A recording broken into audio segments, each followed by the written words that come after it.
What's up, guys? It's Jensen and welcome to another video. So obviously the NFL free agency is tomorrow, but I'm going to look forward to the NFL draft right now. And one of the most interesting prospects is Tua Tagovailoa.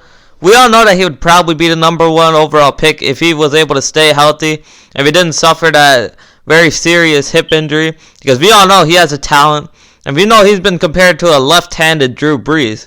And it's so obvious. You can easily see how talented he is, but at the same time, you can see how injury-prone he is. That makes him compared to guys like Sam Bradford, who suffered multiple injuries during college. So all that is very concerning. But I feel like the perfect fit for Tua Tagovailoa would be the New Orleans Saints.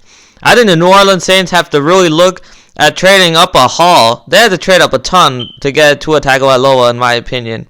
Because when we look at the New Orleans Saints, I'm going to have to be honest here.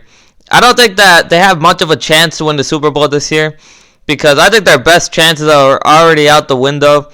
You know, they've been ended by the Minnesota Miracle, the NFC Championship game where they got robbed, and then last year when the Vikings beat them at the Superdome. I think the Saints' best chances at a Super Bowl are out the window. So if I'm Sean Payton right now, I'm not delaying the process to find a franchise quarterback.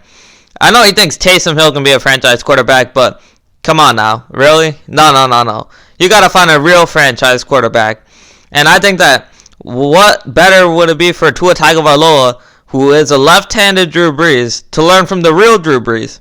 It would be a spectacular opportunity for both Tua and the Saints.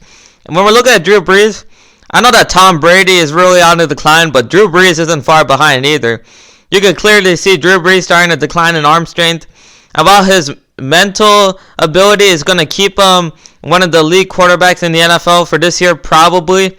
We don't know much beyond that. And I don't really trust Drew Brees in the playoffs anymore after I've seen him diminish in the playoffs for a couple years now. So when we're looking at the New Orleans Saints, obviously if you want to draft Tua Tagovailoa, I feel like an important part of it is going to have to be having a really good offensive line, an offensive line that's built together, that has chemistry, that's really talented. And Saints' offensive line really does check that box. That is a very talented offensive line, as we know. And then they have Alvin Kamara. We all know that even though he suffered a down year last year, we know how versatile he is, how he's a top 10 running back. This dude's an absolute Swiss Army knife. And I think that if you add another ground and pound running back to go along with him, like the way Kamara and Ingram were about a year ago, I really feel like Kamara is going to be back to the way he was from a year ago. And I really feel like Kamara is going to be an important part if you draft Tua. And then when we're looking at Michael Thomas, this dude, some argue he's the best wide receiver in football, and I can't really blame them. I mean, this guy, he's an absolute stud. We know he doesn't really have the elite speed or anything, but just his route running, the way he plays, he's just virtually unguardable. And I really feel like that really works well for Tua and the Saints. And then when we look at that defense, it's still pretty good. Guys like Cam Jordan, Marshawn Lattimore, guys like that, this defense is still pretty good. And what I'm arguing is the fact that even if you have Drew Brees, whoever you use that first-round pick on or that second-round pick on that you use to trade up to get Tua, they're probably not going to make much of an impact in a Super Bowl run. So I think if I'm the Saints, I'm looking toward the future. And when a left-handed Drew Brees is potentially able to be drafted, I mean, this guy could absolutely change your franchise for the next 10 years plus after Drew Brees is gone.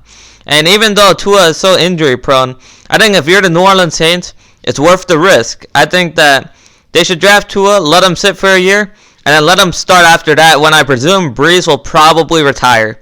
He wasn't really even sure about whether he was going to play this year. So I think by next year, there's a greater than 50% chance he's gone next year. So I think this works out for all sides. But we'll see how it goes. Thanks for watching this video, guys. Please like and subscribe. I'll be providing more NFL and NBA hot takes as the season goes on. And have a good day. Remember to follow me on Twitter, Jensen Sports. See y'all later.